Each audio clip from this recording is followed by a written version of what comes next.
Halo guys, selamat datang kembali di channel Alu Cerita Film. Dan bagaimana kabar kalian? Pastinya, Mimin selalu doakan agar kalian dalam keadaan baik, sehat, dan bahagia selalu. Seperti biasa, Mimin akan merangkum film Donghua yang berjudul Swan Emperor untuk part terbarunya. Bagi kalian semua yang belum sempat menonton video-video sebelumnya, Mimin saranin untuk langsung menontonnya ya. Linknya ada di deskripsi. Oke, tanpa berlama-lama lagi, Mimin akan masuk ke dalam alur ceritanya. Di video terakhir kemarin, Jinwoo Chenyuan mengaku kalah dalam pertarungan melawan Raja Harimau Perak. Di dalam perjanjiannya, jika Jinwoo Chenyuan kalah, ia akan mengabulkan satu permintaan sesuai dengan kesepakatan sebelum bertarung.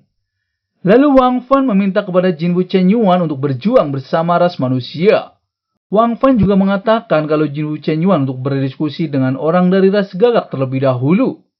Jinwoo Chenyuan menjelaskan kepada Raja Harimau Perak kalau Raja Harimau Perak baru berusia 20 tahun dan masih terus membuat kemajuan. Dan mungkin akan mengalahkan Dewa Bela Diri Emas setelah mengaktifkan lubang ilahi. Entah itu dirinya atau Dewa Bela Diri yang lainnya. Namun dengan sumber terbatas, ia tahu sampai kapan akan bisa bertahan.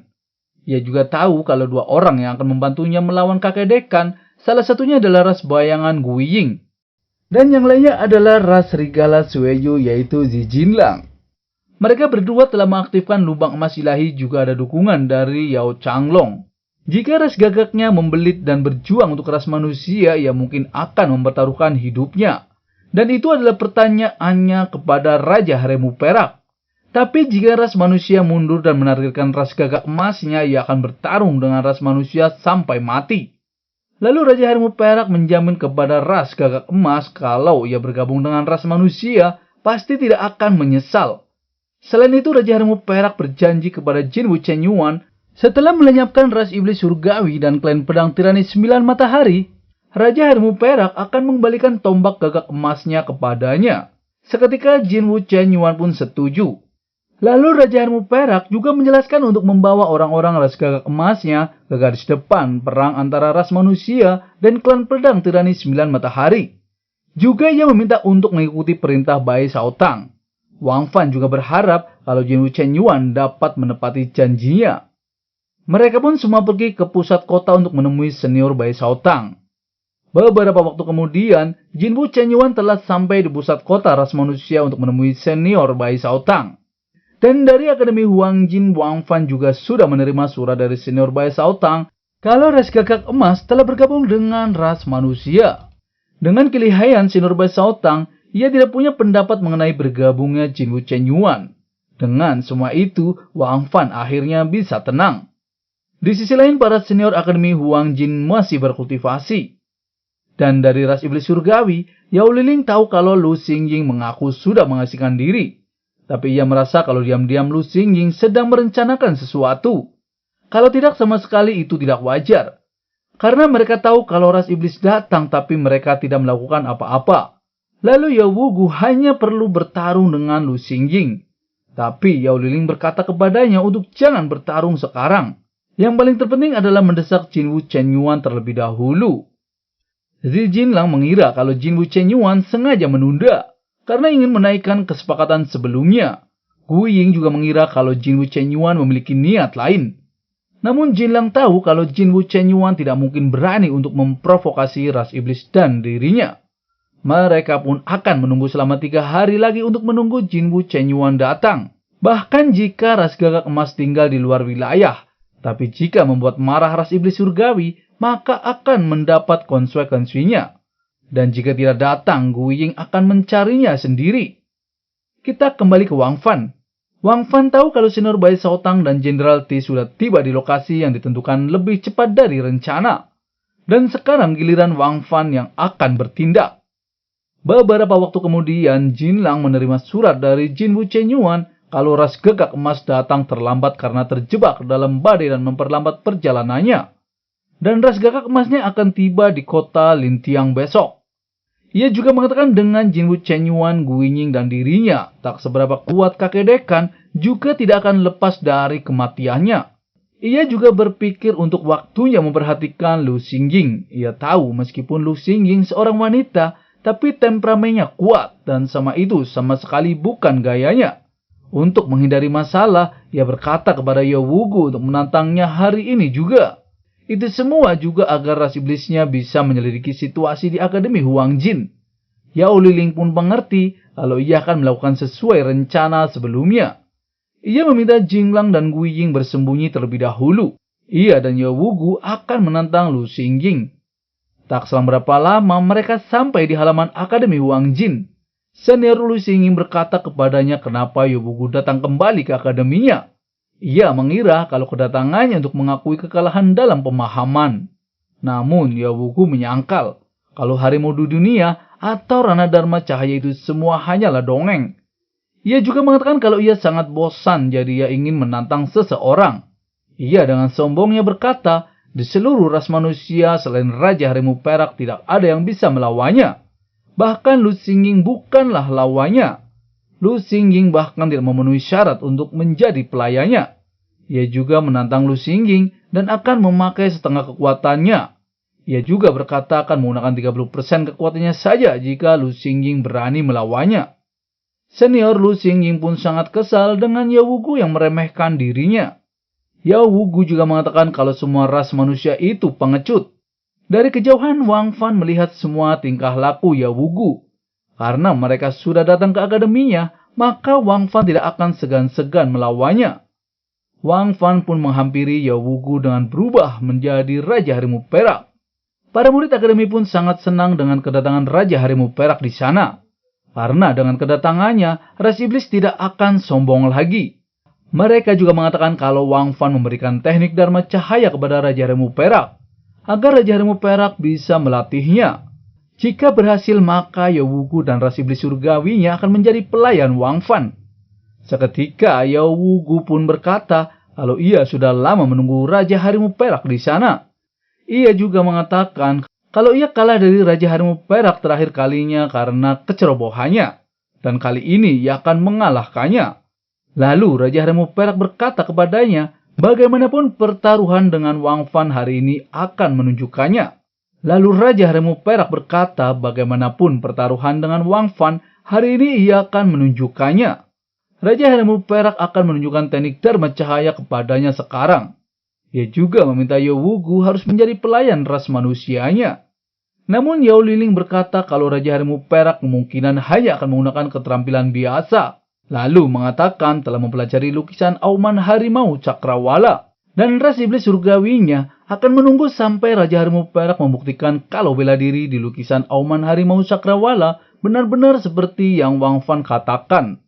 Sebaliknya, Raja Harimau Perak lebih baik menerima tantangan Yao Wugu. Ia pun meminta Yao Wugu untuk menyerang Raja Harimau Perak. Seketika Yao Wugu langsung menyerang ke arah Raja Harimau Perak. Ia langsung menggunakan keterampilan bela dirinya yaitu bayangan iblis tak terlihat. Namun Wang Fan dengan mudahnya menghindarinya. Yao Wugu meminta Raja Harimau Perak untuk memukul dirinya kalau ia sanggup.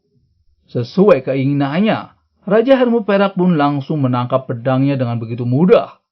Yao Liling mengira kalau mereka berdua berada di ranah kolam hati roh ungu tahap awal. Tapi kenapa Raja Harimau Perak bisa begitu kuat? Lalu Yao Wugu gemeteran karena terkena kekuatan Raja Harimau Perak. Ia langsung menggunakan teknik tulang dewa iblis naganya. Ia berkata kalau transformasi iblis naga dengan tulang dewa emas dapat membuatnya mencapai ranah kolam hati roh ungu tahap lanjut. Raja Harimau Perak juga berkata kalau tulang dewa benar saja sangat berguna. Ia meminta Yao Wugu untuk menunjukkan bagaimana kekuatan tulang dewa. Lalu Raja Harimau Perak berkata kepada semua murid Akademi Huang Jin kalau 2 tahun ini telah berlatih tinju amarah harimau karenanya.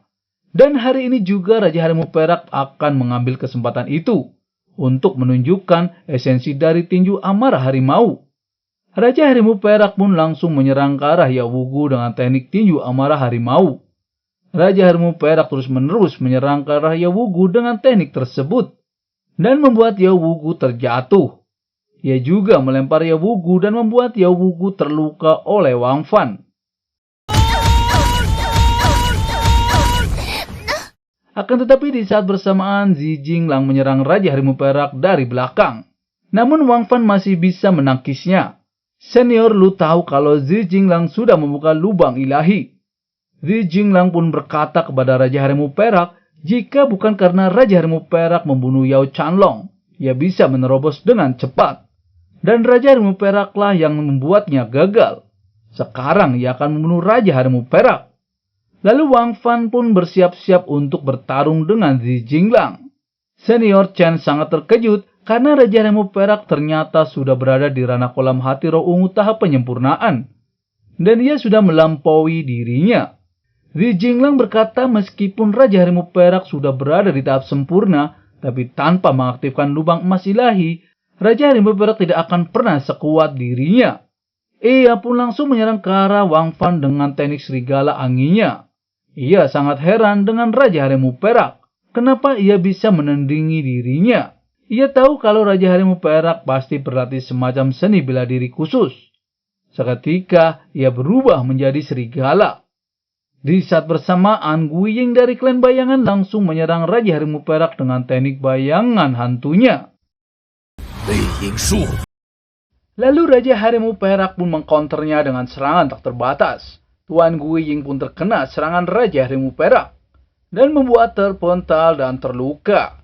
Tak sampai di situ, Raja Harimau Perak pun mengejarnya dan menusuk dengan tombaknya. Guiying pun terkapar di sana.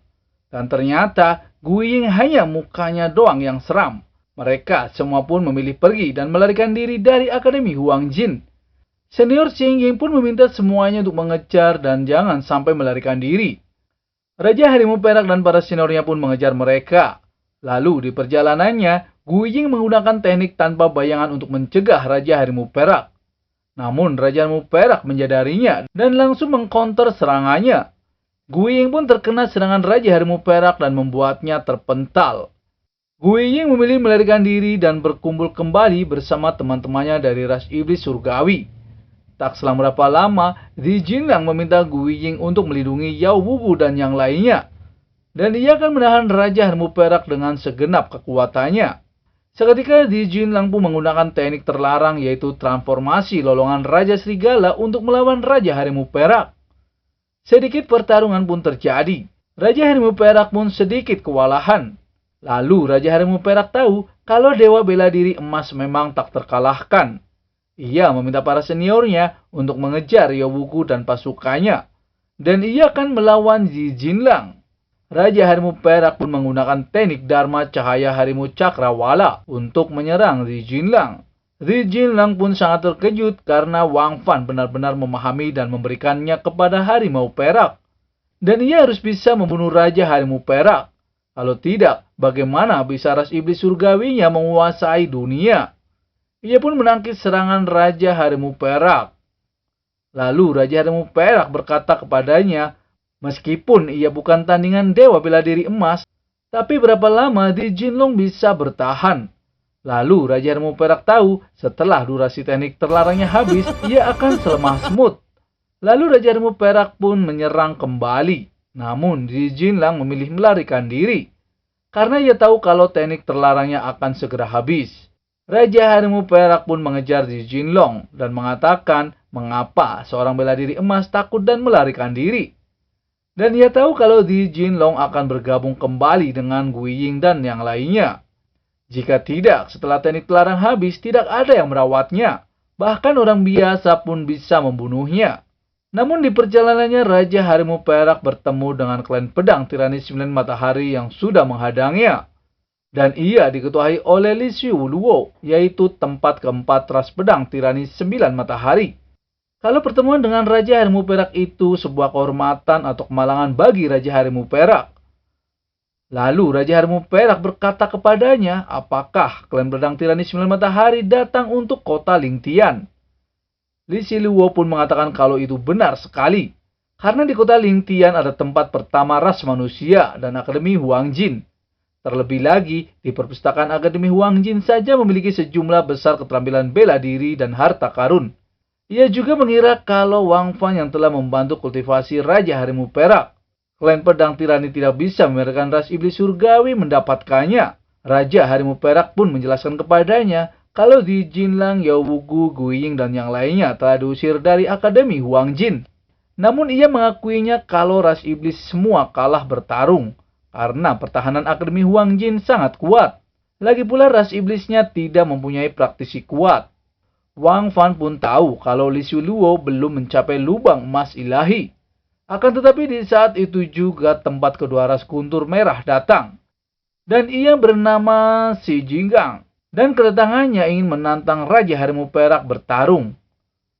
Raja Harimau Perak pun tahu kalau ras guntur merah adalah ras yang didorong ke barat Gunung Si oleh 3 ras. Raja Harimau Perak pun sedikit heran karena di dunia ini selain 3 ras utama dan itu sangat langka ada ras kecil di dunia ini yang memiliki 2 orang yang menggerakkan lubang emas ilahi. Raja Harimau Perak juga tidak menyangka kalau ras guntur merahnya menjadi begitu kuat. Xi Jinggang pun mengatakan kalau ras manusia begitu sombong. Dan ia akan memberitahu kepada Raja Harimau Perak kalau sekarang situasinya sudah berubah.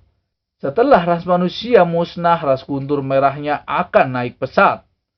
Lalu Raja Harimau Perak juga tahu kalau banyak ras yang terlibat dalam perang 3 ras. Karena datang untuk ras manusia, maka mereka semua adalah musuh Raja Harimau Perak.